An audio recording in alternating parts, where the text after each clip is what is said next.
Hey guys, it's NeverSink, and today I want to talk about the upcoming 3.17 update, some of the cool features we designed for that, some of the controversial but cool features we designed for that, in general things that are coming up. And I don't have a lot of time. I'm working full-time. At the same time, we're working on a whole bunch of different features for filterblade. We still haven't even started developing all of the 3.17 things because we lack the filter data. I've done a lot of preparation, like removal of prophecy out of there. There's a whole ton of Trello lists here that are still to-dos, and you can see them all here. In general, I'm very excited for 3.17. I'm super excited to find the new Eldritch Horrors and excited to play that. But this video is supposed to be a bit of a vlog about the filterblade things, development stuff, and so forth. Now, based on time, I don't want to cut this video, so it's going to be a little bit rough. To be honest, I still restarted like twice at like 7 minutes before course. I felt like I was rambling too much. Here it goes to the second attempt where I will actually pull through and talk about the most important features. So let's start. The filterblade auto-update. So we have a bunch of upcoming features for the next league. There's like prophecy removal, improved tier list, a new style, sortable list reworks, and maybe we'll talk about them for a second.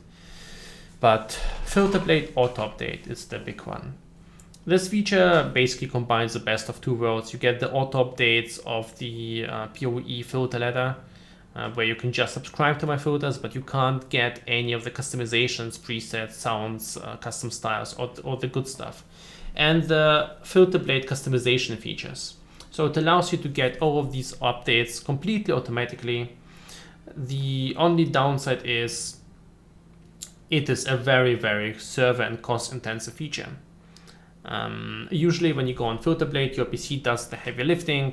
Even like if you strip it all of the UI thing, your PC would still need a few seconds to get all of the calculations done, to serialize, to update your filter, and so forth. It's not a big deal for your PC. You can even optimize it further. But it is a big deal for a Lambda function, kind of an agent that is running in the background, or a container running in the Amazon cloud. That's where we code the filterblade backend. But we wanted a filterblade update feature since quite a while. Why? Because it feels like it's kind of like the holy grail of their filter features. It combines the best of two worlds. It gives you auto-updated filters, updated, customized, with accurate tiering, with all the custom sounds, presets, features, and so forth. And you have like no more work as a user. You just click that, you have that, and you're happy with it. It's like an awesome feature. At the same time, this feature generates large costs. So my solution was, let's use the feature to fund a feature. I want this to be publicly available to everyone, or at least to make it as publicly available as possible. But I am also not okay with this feature kind of incurring me insane costs. And by insane costs, I mean thousands of dollars. Literally. I'm not talking about costing like $100 a month. I'm talking about thousands of dollars. If a single update per user takes like 15 seconds, right now it takes like 25 to 30 seconds, but I'm talking about the more optimized version. And if you optimize it even further, I think I can get it down to like 5 to 10 seconds long term. But still, you have like 800,000 users who are logged in on filterblade. And only some of them are active, but there's a big trouble of figuring out who is active, who's not. Yeah, but you still end up with all of this long processing time, and you kind of want to update them daily, so you need to calculate how much they have to do in parallel, and we can actually do that. We have this calculator here. So if we assume that 20% of the users are active, and you allow just one save per user, and it takes like 15 seconds to do a single workflow, you'd end up with this number, so 2 million seconds that are necessary for an agent to update all active saves, or 26 days. So if you want to do it once a day, you need 26 agents, and that would cost around 13,000 euros. Now we'll hopefully get it down over time, so maybe we can only spend 5 seconds for an update. We have a little bit better user detection. Maybe we can go for a time goal of 2 instead of 1 day. and we suddenly are at 1,500 euros, and maybe we can optimize the cost a bit as well. So we are under 1,000, but to be honest, I'm not so excited about paying 1,000 euros out of my pocket to have not the most perfect version of the feature available to everyone. So my solution is, for now, we'll make this feature for the first time a Patron only feature. This doesn't do anything you can't do by hand, and it takes you just a few seconds to do it yourself. So all that this feature does is really just load your save, save your save, synchronize your save, and overwrite your save, right? That's all it does. It is obviously a quality of life thing, since you get the latest and most accurate tiering based on the PoE in-game economy. You get the latest filter version. And it's all nice, right? So I don't think I would consider it pay to win, but I am very, very careful about that because I never want to kind of cross that line. But in any case, the idea is that if you have enough patrons who want that feature, they kind of get the premium version of the feature, so they never have to relog. They just kind of enjoy their auto updates. We can over time gather the funding and spend some time optimizing to get a little bit less performant but also viable version as a public feature, so that everyone else can also benefit from the auto updates. I don't think we can do it in any other way, honestly. I'm not willing to pay like thousands of euros out of my pocket to provide free auto updates. It's also an ironic feature because kind of people, if you make this feature more available, it means people will visit filterblade less often and they would see the ads less often. And ads is pretty much most of the funding from filterblade, and most of that goes into the website cost itself. So, you know, it's a bit of a silly feature. It also wouldn't work as an offline feature, first of all, because I'm not willing to do that. Offline features is kind of like a double the development because we need to keep it updated, and there's like a lot of complexity going into that. On top of that, I'm not really comfortable creating such a software. There's a lot of phishing potential, there's a lot of copycat potential. I'm not really looking into this. And it wouldn't even remove the server cost. Like the offline feature would still need to get all of the up-to-date data from our cloud and would still need to get access to the saves. So we would kind of like just split the community that uses filterblade and create a lot of work for us. So yeah, no, not gonna do that. So yeah, the conclusion is this goes live today. It goes live for now as a Patron only update. For now it costs $3 a month. We can probably reduce the price to $1 a month in maybe, let's say, 3 months. We hope so, after we do some optimizations, and we hope that maybe in half a year something we can create a limited free version of that feature. So maybe patrons get an update every 4 hours, and non-patrons get it like every 2 days or something. We'll look into that. It's kind of like a cost price benefit calculation. You kind of need to estimate the whole thing out, but I think we'll get there. So we are also releasing a second video, maybe you've seen that one already, where we explain the feature itself, and kind of like it's just 3 minutes and it's super short and super concise, much higher quality than this one. But enough dev talk about that. Actually, not enough dev talk about that. Let's talk about the actual implementation of that.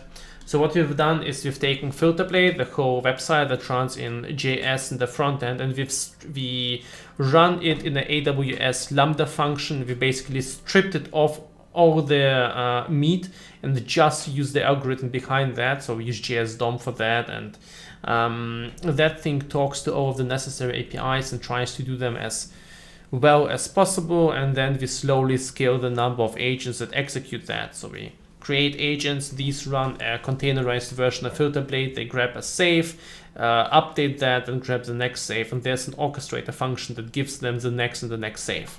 So we are still working on optimizing that. Recently we've been testing it out with private tests with patrons.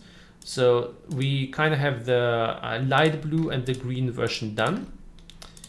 On filterblade it looks like that. So if you go to save load and click on config, you can pretty much check out use it already, you see I have my auto update set to Maven sound farming. That means that the filter on my PoE profile code Maven sound farming will be updated with that save every few hours. And I have multiple slots, so slots are kind of the auto update slots. And you see there's this icon, this one tells you that your filter is being auto updated. So once this is set, so once I hit auto update, it will just, the server will take care of all the other procedures. And yeah, so there's a lot of things that we want to implement later on. We want to inform users, we want to add additional APIs, we want to have maybe advanced economy tiering rules. So ideally at some point I would like the users to be able to design their own rules on how they want the filter to tier items, not just tell what items in what tier, but have the power to design a complete different tiering algorithm. That would be nice, I think. It would be really nice, but we are still a little bit away from that. So we are happy right now that the light green and the light blue and the green version of the feature works. On top of that, this update also introduced a whole bunch of other things. We already removed the prophecy, and that actually took quite a bit of work to get it done. Because all prophecy uniques are now treated differently, so I had to teach my tiering algorithm that some uniques will no longer drop, some other ones will only drop from Atlas bosses. By the way, these ones will be marked with a special border, so if you find them in the world, they are most likely trash, but if you find them at the Atlas boss, take a look at them. I've also been working on a new style, and the style is called Abyss. It's kind of like this dark green style with pretty much always black borders or slight or dark borders, but it's also very contrastful, and I really like it. That one will be available after the update. We completely reworked the filterblade sort list, so every time you can have a tier list like currency, uniques, excuse me, these one have been completely reworked from the ground up. It's been a lot of work for Topnark, but he braved through that, and that's kind of fixed like 100 different bugs and performance issues, so that is nice. And there's also like a whole bunch of small features for filterblade in the upcoming update. We are reworking the influence tiering, cluster jewels of the size 11, 10, and 9 will be now correctly tiered based on the economy. I've built some proper currency shard tiering for that. There's information about what gems that are WoW gems are worth leveling if they have quality, so that they're very expensive level 20. So there's a lot of cool features coming up. That is nice. As usual, I will be streaming this Friday. I'll be doing this pre-release stream, and we'll be talking about the features once again, finishing all of the things. But you know, this feature, this stream, the pre-release stream is pretty much, it's more or less a show. Like all of the tough development I do before that, Topnik does before that, because we don't want to risk that not working out. But GG usually takes time with the filter features. Like even at the last day, the filter usually changes, and you can't use the filter before the last day anyway, so we move the actual release to the Friday stream, and it's gonna become a tradition, and I really like that and don't want to change it anyway. But yeah, after this video, I'm gonna upload this video to YouTube, maybe make a thumbnail for that, and add a description. At the same time, we'll release the auto update feature, make it publicly available to everyone. I'd also like to express my thanks to everyone who helped testing that. So if you're a patron, if you're a Twitch subscriber, if you heard of the mysterious Inner Circle channel in our Discord, thank you so much. I also have no idea what I'm going to play this league. So right now I'm thinking about maybe WoW Stormco, I don't know, or Stormco in general. Maybe something with an archer. I want to slay the new bosses, so I'm not sure if that will cut it. I haven't really done any POBing so far. Really excited to get there. What else? Oh yeah, and recently you might have seen that I've been streaming a bit more, and I've been streaming Unity development, and it has been incredibly fun. So I've been developing small mini games on stream in Unity, like this Bomberman type game. Ooh, wait a second, I think my best chance of getting there is probably getting this way. I'm not very efficient, I think, with my bookmarks.